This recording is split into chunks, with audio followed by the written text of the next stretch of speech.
A young man struggling to pay his rent found a wallet on the sidewalk, thick with $100 bills, and an ID belonging to an elderly woman.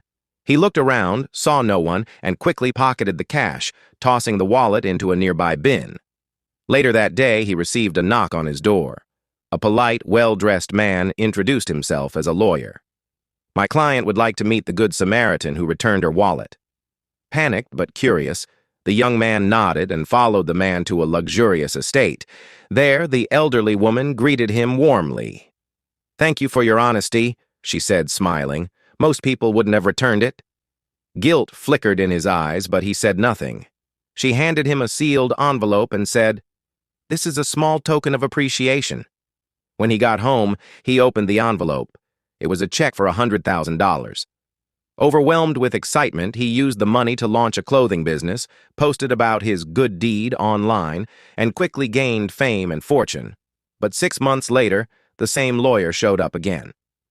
"My client has passed," he said. "Her will has a condition.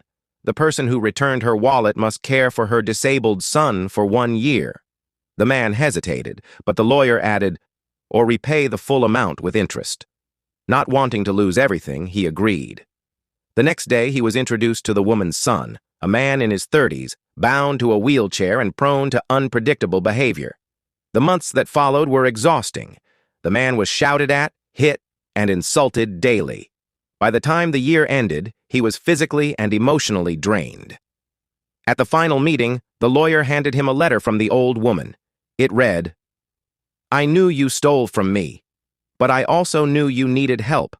I hope this year taught you that money without integrity brings suffering." Do you think he deserved the lesson?